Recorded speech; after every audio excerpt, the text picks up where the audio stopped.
Hello friends, good morning to everyone. VKM India is here and you are welcomed in Oxford Lane. Friends already मैं आपको बता चुका हूं कि competitive English grammar का एक सीरीज हम लोग शुरू कर चुके हैं। इसके पहले वाले वीडियो में हम लोगों ने डिस्कस किया था ग्रामर, इंग्लिश ग्रामर कहां से रिलेट करता है और मुझे उम्मीद है कि वो वीडियो आपको समझ आया होगा। आइए आज का टॉपिक शुरू करने से पहले हम लोग एक छोटा सा रिवीजन ले लेते हैं। इस रिवीजन में कल हमने आपको बताया था कि इंग्लिश ग्रामर जो होता है वो या तो वर्ड से रिलेट करता है या सेंटेंसेस से रिलेट करता है। आज का जो हमारा टॉपिक है पार्ट्स ऑफ स्पीच, आज का हमारा टॉपिक है पार्ट्स ऑफ स्पीच और ये पार्ट्स ऑफ स्पीच जो है वो हमारे कॉम्पिटिटिव रिक्वायरमेंट के लिए बहुत ही इंपॉर्टेंट होने वाला है, बहुत वैल्यूएबल है। So many questions and several typical questions are being asked in several examinations. So you must care it. Be attentive. अब मुझे आप लोगों में से कोई ये बताएगा, कल हमने बताया था कि पार्ट्स ऑफ स्पीच, कल हमने ये बताया था कि इंग्लिश ग्रामर जो है वो दो चीजों से रिलेट करता है, या तो वो शब्द से या वो सेंटेंस से। अब मुझे कोई ये बताएगा कि ये पार्ट्स ऑफ स्पीच किससे रिलेट करता है, शब्द से कि सेंटेंस से? Obviously you are absolutely right कि ये पार्ट्स ऑफ स्पीच जो है वो शब्दों से रिलेट करता है, इट रिलेट्स विद वर्ड्स। ये पार्ट्स ऑफ स्पीच टॉपिक जो बहुत इंपॉर्टेंट है आपके लिए, शब्दों से रिलेट करता है, शब्द के बारे में है और इसको हम लोग आज सीखने जा रहे हैं इस वीडियो में। सबसे पहले मैं आपको ये बताऊं कि शब्द के बारे में कल हमने आपको बताया था कि सिर्फ दो काम करने हैं। एक तो आपको अपना वर्ड पावर जो है वो इंप्रूव करना है, you have to improve your word power. और दूसरी चीज ये कि उसके आपको यूजेस सीखने हैं, वो कैसे इस्तेमाल होते हैं वो आपको सीखना है। इसके पहले मैं ऑलरेडी अनाउंस कर चुका हूं कि हम लोग एक वर्ड गेम शुरू करने जा रहे हैं, शब्दों का एक गेम जो बहुत मजेदार होने वाला है, बहुत ही यूजफुल होने वाला है। क्वांटिटी पॉइंट ऑफ व्यू से शब्दों की एक बहुत बड़ी भूमिका है। हमारे पेपर्स में, हमारे क्वेश्चन पेपर्स में ऐसे ऐसे शब्द पूछे जाते हैं जहां हवा तक नहीं लगती, हम परेशान हो जाते हैं कि ये शब्द कहां से आया है, क्या है ये, हमको नहीं पता। इस वर्ड गेम के माध्यम से हमारी वो समस्या बहुत आसान होने वाली है, बहुत इजीली हम उन शब्दों का अर्थ जान पाएंगे, उनका रूट जान पाएंगे, उनसे बनने वाले तमाम शब्द जान पाएंगे और उन शब्दों के पार्ट्स ऑफ स्पीचेस भी हम जान पाएंगे। So let's start and let's play our word game. आज का हमारा जो टॉपिक है ये जो वर्ड पावर गेम है, एक चीज मैं आपको बता दूं कि ये वर्ड पावर गेम में वो सारे शब्द में एक साथ आपको नहीं दे दूंगा, 2 से लेकर 5 शब्दों तक रोज हम लोग खेलेंगे, उनके साथ हम लोग खेलेंगे, उनके रूट्स जानेंगे, उनके यूजेस जानेंगे, उनका प्रोनाउंसिएशन जानेंगे और डिफरेंट सेंटेंसेस में यूज होने पर उनके पार्ट्स ऑफ स्पीचेस कैसे बदलते हैं ये भी हम लोग सीखेंगे। So we will learn the uses of words, हमारा वर्ड पावर भी इंप्रूव होगा और उनके यूजेस भी हम सीखेंगे। आइए आज के टॉपिक पर हम लोग डिस्कस करते हैं parts of speech. Let's start parts of speech. पहले बता दिया ये वर्ड से संबंधित है। आते हैं पार्ट्स ऑफ स्पीच को हमने दूसरा शब्द दिया है, इसको दूसरे शब्द के रूप में भी हम जानते हैं काइंड्स ऑफ वर्ड्स के बारे में। In number of words, the uncountable words are there in English language और सभी शब्दों को एक साथ जान लेना इट इज इम्पॉसिबल, किसी को नहीं आता। शब्दों को उनके काम के आधार पर 8 भागों में बांटा गया। In other words, words are used in our sentences in 8 different ways. 8 अलग अलग तरीके से अलग अलग काम के लिए हमारे सेंटेंसेस में शब्दों का इस्तेमाल होता है और इन्हीं काम के आधार पर हम लोग उनको 8 भागों में बांटते हैं, 8 काइंड्स में बांटते हैं, जिन्हें हम पार्ट्स ऑफ स्पीच कहते हैं। Definition is quite clear. आपको डेफिनेशन हमेशा क्लियरली याद रहना चाहिए कि parts of speeches are the kinds of words they have been divided into 8 kinds according to their uses, और इन्हें पार्ट्स ऑफ स्पीच कहते हैं। अब पार्ट्स ऑफ स्पीच को एक एक करके हम लोग एक छोटा छोटा इंट्रो लेंगे और एक रिलेशन जानेंगे कि इनमें क्या रिलेशन है, और इसके बाद सेपरेटली हम लोग इसके बारे में अलग अलग भी जानेंगे। सबसे पहले नाउन। एक बात आप जान लीजिए कि नाउन जो होता है वो बॉस होता है। बाय द वे, मान लीजिए कि इंग्लिश लैंग्वेज है, एक किंगडम है, एक एक साम्राज्य है, तो उस साम्राज्य का बॉस जो है वो नाउन है। ये चीज ध्यान रखिएगा। आप इमेजिन करिए कि इंग्लिश लैंग्वेज एक साम्राज्य है, एक किंगडम है, एक, और उसका बॉस जो है वो नाउन है। अब नाउन बॉस हो गया तो भाई नाउन हमेशा काम नहीं करेगा ना। Boss never goes to do the work forever. हमेशा काम नहीं करता बॉस। मन करेगा तो काम करेगा, मन करेगा सोने चला जाएगा, मन करेगा विदेश चला जाएगा, मन करेगा जो मन करेगा वो करेगा। तो नाउन बॉस होता है, तो हमारे सेंटेंसेस में नाउन हमेशा काम नहीं करता, बहुत प्रोमिनेंटली उसे जहां आना होता है आता है, उसके बाद उसका काम करने के लिए एक प्रोनाउन बनाया गया है जो सेमी बॉस है। सेमी बॉस इसको आप कह सकते हैं, ये सेमी बॉस है। भाई बॉस के जगह पे काम करने के लिए कोई चाहिए, तो बॉस अगर छुट्टी पे चला गया है तो उस समय उसका काम प्रोनाउन देता है। It means pronoun is a word that is used in place of a noun. पूरी की पूरी भाषा नाउन के इर्द गिर्द घूमती है। नाउन के ही बारे में जब कभी भी आप बात करते हो तो किसी ना किसी नाउन के बारे में आप बात करते हो। आगे बढ़ते हैं हम लोग। प्रोनाउन सेमी बॉस है, जो बॉस का असिस्टेंट है, बॉस के एब्सेंस में काम करता है। एडजेक्टिव, भाई बॉस है तो उसका गुणगान करने वाला तो कोई चाहिए। बॉस है, राजा है, तो राजा के बारे में कुछ खास कहने वाला तो चाहिए। और ये एडजेक्टिव जो है वो नाउन और प्रोनाउन को खास बनाता है, उसके बारे में कुछ खास चीजें, विशेष चीजें, स्पेशल चीजें बताता है लोगों को। इट मींस ये tells something, it tells something special, it tells something special about noun और pronoun। नाउन और प्रोनाउन के बारे में ये कुछ खास बताता है। ये रिलेशन याद रहेगा तो भूलेगा नहीं कभी, इसीलिए हमने ये रिलेशन बनाया। एडजेक्टिव नाउन और प्रोनाउन अर्थात बॉस के बारे में कुछ खास कहता है। वर्ब, वर्ब एक ऐसा शब्द है जो बताता है, टेल्स क्या बताता है भाई, तो एक्शन बताता है। इट टेल्स द एक्शन और स्टेट। एक्शन और स्टेट ध्यान रखिएगा। एक्शन का मतलब उसका करना, स्टेट का मतलब उसकी अवस्था, उसकी स्थिति। किसका, बॉस का, ऑफ नाउन और प्रोनाउन। नाउन या प्रोनाउन के स्टेट को बताता है या उसकी एक्शन को बताता है। एडवर्ब जो है वो एडजेक्टिव का ही काम करता है, लेकिन एडजेक्टिव कुछ खास बताता है बॉस के बारे में, नाउन और प्रोनाउन के बारे में, जबकि एडवर्ब जो है वो टेल्स समथिंग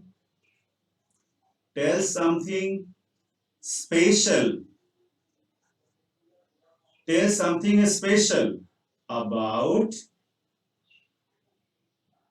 वर्ब, क्रिया के बारे में, एक्शन के बारे में कुछ खास बताता है। इसके बाद ये दूसरे एडजेक्टिव के भी बारे में बताता है। It tells something special about another adjective. और कभी कभी तो ये एडवर्ब के भी बारे में खास बताता है, दूसरे एडवर्ब्स के भी बारे में खास बताता है। अर्थात एडवर्ब वर्ब के बारे में, एडजेक्टिव के बारे में और दूसरे एडवर्ब के बारे में कुछ खास बताता है, कुछ स्पेशल बताता है। प्रीपोजिशन एक बड़ा इंटरेस्टिंग और बहुत ही इंपॉर्टेंट आपके ग्रामेटिकल रिक्वायरमेंट के लिए है। प्रीपोजिशन से बहुत सारे क्वेश्चंस आपसे पूछे जाते हैं, तो प्रीपोजिशन को जानना जरूरी है फ्रॉम रूट, एकदम इसके जड़ से, इसके बेस से। प्रीपोजिशन जो है वो एक वर्ड है जो रिलेशन बताता है। Tells the relation, it tells the relation between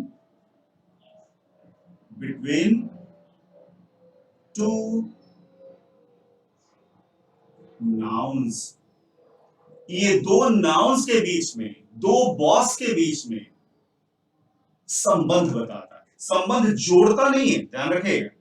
संबंध जोड़ना और संबंध बताना अलग अलग चीजें हैं। अभी हम लोग अलग अलग भी इनको पढ़ेंगे। अभी मैं एक रिलेशन केवल आपको समझाने की कोशिश कर रहा हूं कि इन पार्ट्स ऑफ स्पीचेस में एक दूसरे से क्या रिलेशन है। तो प्रीपोजिशन जो है वो दो नाउन्स के बीच का संबंध बताता है।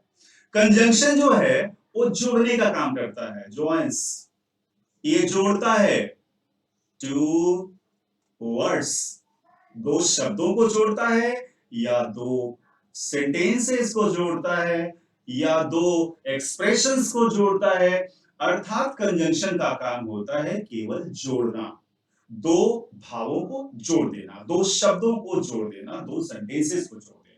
और लास्ट में इंटरजेक्शन आता है। इंटरजेक्शन, इंटरजेक्शन जो है वो हमारे सडन फीलिंग को बताता है मेरे भाई। Tales our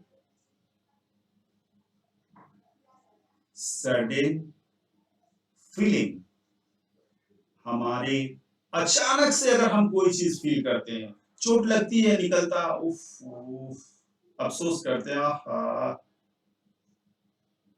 oh my God, उफ, ये सब इंटरजेक्शंस होते हैं जो हमारे सडन फीलिंग को एक्सप्रेस करते हैं। एक छोटा सा रिलेशन आपको समझ में आ गया होगा। आगे हम लोग बढ़ते हैं, अब एक एक के बारे में थोड़ा सा डिटेल हम लोग पढ़ते हैं। सबसे पहले नाउन। नाउन जो है, जैसा कि हमने पहले बता दिया है आपको कि ये बॉस है, और ये बॉस के साथ साथ सिर्फ एक नेमिंग वर्ड है। यह एक नेमिंग वर्ड है। नेमिंग वर्ड का मतलब यह नाम मात्र होता है, केवल नाम होता है ये। अगर हम यहाँ कहते हैं कि यह किसी पर्सन का नाम होता है, या हम कहते हैं किसी प्लेस का नाम होता है, या हम कहते हैं किसी थीम का नाम होता है, या हम कहते हैं कि किसी एब्स्ट्रैक्ट का भी ये नाम हो सकता है। एब्स्ट्रैक्ट, किसी एब्स्ट्रैक्ट का भी ये नाम हो सकता है। एब्स्ट्रैक्ट का मतलब भाव होता है, ये किसी भाव का भी नाम हो सकता है, एक्सप्रेशन का भी नाम हो सकता है। जैसे हम यहाँ कहते हैं कि Mohan, Mohan is a good boy, Mohan is a good boy. तो यहाँ मोहन जो है वो एक नाउन है, एक व्यक्ति का नाम है। अगर मैं बोलता हूं, अगर मैं बोलता हूं कि वाराणसी, अगर मैं बोलता हूं यहाँ Varanasi is a holy city, Varanasi is a holy city, तो यहाँ वाराणसी एक स्थान का नाम है, ये नाम है। और अगर मैं बोलता हूं कि, अगर मैं यहां लिखूं कि बुक इज यूजफुल, यहां पे हम लिखते हैं books are useful, books are useful. तो यहां बुक्स जो है वो वस्तु का नाम है, थिंग का नाम। अगर मैं यहां बोलता हूं कि wisdom, wisdom is valuable, wisdom is valuable, तो विजडम एक एब्स्ट्रैक्ट का नाम, बुद्धिमानी। तो इस तरह से ये चीज आप याद रखेंगे, person, place, thing and abstract. ये नाउन का एक छोटा सा एक्सप्लेनेशन है। अभी नाउन हमें और डिटेल में पढ़ना होगा कि कैसे नाउन से संबंधित क्वेश्चंस पूछे जाते हैं। प्रोनाउन, ऑलरेडी मैं आपको बता चुका हूं कि pronouns are used in place of a noun, pronouns are used in place of a noun. Noun के स्थान पर प्रोनाउंस का इस्तेमाल किया जाता है। ये एक असिस्टेंट वर्ड है, ये एक असिस्टेंस देता है नाउन को जब नाउन हमें सेंटेंसेस में यूज नहीं कर रहे होते हैं। जैसे अगर मैं बोलता हूं कि Ram is a teacher, Ram is a teacher. अब फिर बाद में मैं लिखूं कि राम टीचर्स, अगर मैं यहां बोलूं राम टीचर्स इंग्लिश, तो यहां राम राम दो बार यूज हो गया जो सेंटेंस की खूबसूरती बिगाड़ रहा। तो यहां राम की जगह पे हम लोग ही का इस्तेमाल करते हैं और यह ही जो है वो राम को सब्स्टिट्यूट करता है, राम के स्थान पर काम करता है। तो इस ही को हम लोग प्रोनाउन कहते हैं। एक पहचान मैं केवल दे रहा हूं आपको। It means the word used in place of a noun is known as a pronoun। आइए एडजेक्टिव के बारे में हम लोग बात करते हैं। Adjective tells something special about, it tells something special about किसके बारे में? Noun और pronoun। Noun और pronoun के बारे में ये कुछ खास बताता है। तो noun और pronoun के बारे में खास कैसे बताता है? आप जैसे देखिए यहां मैं बोल रहा हूं she is a good singer, she is a good singer। यहां पे गुड शब्द जो है, गुड के जगह पे बैड भी हो सकता है। She is a bad singer, she is a good singer. तो ये गुड और बैड जो है वो एडजेक्टिव है। एडजेक्टिव का काम होता है किसी नाउन या प्रोनाउन के कुछ खास गुणों को या अवगुणों को बताना। आइए यहां तक नाउन प्रोनाउन एडजेक्टिव, यहां तक एक छोटा सा इंट्रो आपको जरूर समझ में आ गया होगा। अभी इसमें हम लोग बहुत डिटेल करने नहीं जा रहे हैं, ये सारे टॉपिक्स हमें अलग अलग पढ़ने होंगे और इसके बारे में एकदम डिटेल पढ़ना होगा, इनकी यूजेस सीखने होंगे जो हम लोग आगे के वीडियोस में करेंगे। Next we have to proceed about verb. Verb के बारे में हमने आपको शुरू में ही बताया था कि वर्ब टेल्स, क्या बताता है verb? Verb tells the action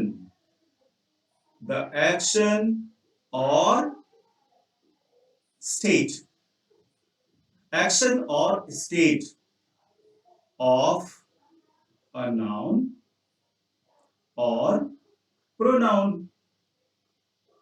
ये एक्शन भी बताता है और स्टेट भी बताता है। अगर मैं यहां बोलूं कि Sita is a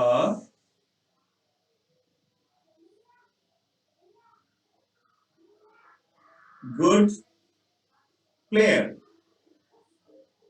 Sita is a good player, इसमें इज जो है वो सीता की स्थिति बता रहा है, सीता का स्टेट बता रहा है। सीता क्या है? तो she is a good player. तो ये इज जो है वो वर्ब है। अगर मैं बोलूं she plays well, she plays well. अब यहां प्लेज जो है वो शी का एक्शन है, she is for Sita. She pronoun है, ये शी देखिए प्रोनाउन है क्योंकि सीता के स्थान पर इसका यूज किया गया है। यहां इज वर्ब है क्योंकि ये सीता की स्थिति बता रहा है और यहां शी प्रोनाउन है क्योंकि सीता के स्थान पर इस्तेमाल हुआ है और यहां प्लेज जो है वो सीता का एक्शन बता रहा है, इसलिए ये भी वर्ब है। वर्ब के बारे में डिटेल हम लोग आगे के चैप्टर्स में पढ़ेंगे। Now we have to discuss about adverb. Adverb के बारे में हमने पहले ही आपको बता दिया है कि एडवर्ब जो है वो एक adjective tells something special, it tells something special about, किसके बारे में आप बताइए? अभी हमने बताया था आपको, it tells something special about verb, about a verb, एक वर्ब के बारे में या एक एडजेक्टिव के बारे में, एक एडजेक्टिव के बारे में या एक एडवर्ब के बारे में। आप एग्जांपल से देखिए, एडवर्ब जो होता है वो एक वर्ब को क्लासिफाई करता है, एक वर्ब के बारे में कुछ खास बताता है, एक एडजेक्टिव के बारे में कुछ खास बताता है और दूसरे एडवर्ब के भी बारे में खास बताता है। कैसे, आइए देखते हैं। जैसे मैं अगर बोलूं कि मैं बोलूं Mohan is a good teacher. Mohan is a good teacher. दूसरा सेंटेंस में बोलूं he teaches he teaches English. He teaches English well.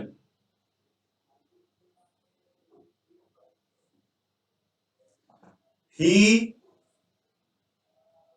goes to school. He goes to a school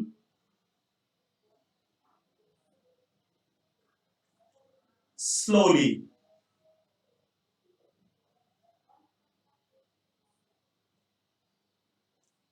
I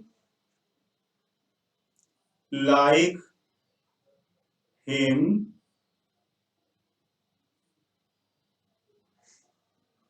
very much. अब इन सेंटेंस पर थोड़ा सा विचार करिए। Mohan is a good teacher, यहां गुड क्या है भाई? कोई बताएगा आप लोगों में से? Adverb? No, it is not adverb, ये एडजेक्टिव है, क्योंकि यह किसी नाउन के बारे में खास बता रहा है, मोहन के बारे में खास बता रहा है। ही टीचेस इंग्लिश वेल, वो इंग्लिश पढ़ाता है, बहुत अच्छे ढंग से पढ़ाता है। यहां वेल क्या है? उसके टीचेस का, उसके काम का, उसके एक्शन की खास बात है, तो ये है एडवर्ब, यह एडवर्ब है।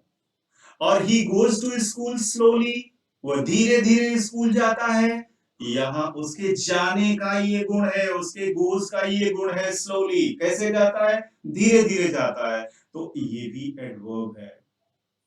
और तीसरा सेंटेंस है I like him very much, मैं उसे बहुत पसंद करता हूं। मच एडवर्ब है और यहां वेरी भी एडवर्ब है, वेरी भी एडवर्ब है। अब आप ध्यान दीजिए, ये एडजेक्टिव इसलिए, ये गुड एडजेक्टिव इसलिए है क्योंकि यह मोहन की विशेषता है। ही टीचेस इंग्लिश वेल, यहां वेल एडवर्ब इसलिए है कि यह टीचिंग का गुण है, टीचिंग की खास बात है। और he goes to school daily slowly, तो ये स्लोली जो है वो उसके गोज की खास बात है, इसलिए ये एडवर्ब है। और यहां वेरी एडवर्ब इसलिए है कि वो मच एक एडवर्ब का एडवर्ब है, एडवर्ब की खास बात है। तो एडवर्ब जब हम लोग डिटेल पढ़ने लगेंगे तो और भी एग्जांपल से क्लियर हो जाएगा। अब आइए हम लोग प्रीपोजिशन पे आते हैं। Preposition tells the relation, it tells the relation between two nouns, दो संज्ञाओं के बीच का ये संबंध बताता है। The book is on the table, the book is on the table। ध्यान दीजिए, यहां बुक भी नाउन है और यहां टेबल भी नाउन, ये दोनों दोनों वस्तुओं का नाम है, और जो वस्तु का नाम होता है वो नाउन होता है। ये दोनों नाउन के बीच का संबंध बता रहा है on, the book is on the table, किताब टेबल पर है। तो यह ऑन जो है वो दो नाउन के बीच का संबंध बता रहा है, इसलिए इसको हम लोग क्या कहते हैं? प्रीपोजिशन कहते हैं मेरे भाई। समझ में आ गई बात? आगे बढ़ते हैं, आगे बढ़ते हैं। अब हम लोग कंजंक्शन की बात करते हैं। Conjunction, conjunction joins, it joins two words, it joins two words, ये दो शब्दों को जोड़ता है या दो सेंटेंसेस को जोड़ता है, या ज्वाइनिंग वर्ड होता है, जोड़ने वाला शब्द होता है। जैसे हम लोग बोलते हैं Ram and Mohan, Ram and Mohan are friends, Ram and Mohan are friends. तो यहां एंड जो है राम और मोहन को ऐड कर रहा है, इसलिए कंजंक्शन होगा। और ही ran fast, he ran fast but lost the game।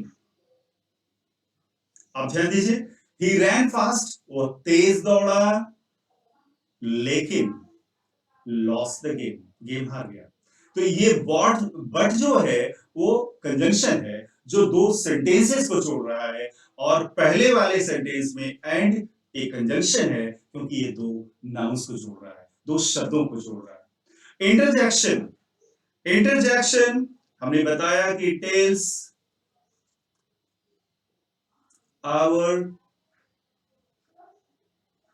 Sudden feeling, sudden feeling, अचानक से जो चीज हम महसूस करते हैं उसको, जो शब्द व्यक्त करते हैं उसको हम इंटरजेक्शन कहते हैं। इंटरजेक्शन अपने आप में बहुत खास है।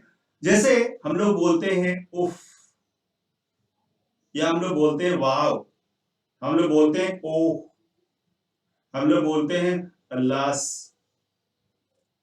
ये सब इंटरजेक्शंस हैं और इनके बारे में हम लोग कुछ खास डिटेल, इसकी जो डिटेलिंग होगी जब हम स्पेसिफिकली ये टॉपिक पढ़ने लगेंगे तो इनके यूजेस और इनके अर्थ और इनसे संबंधित सेंटेंसेस, वो सारी चीजें हम लोग सीखेंगे।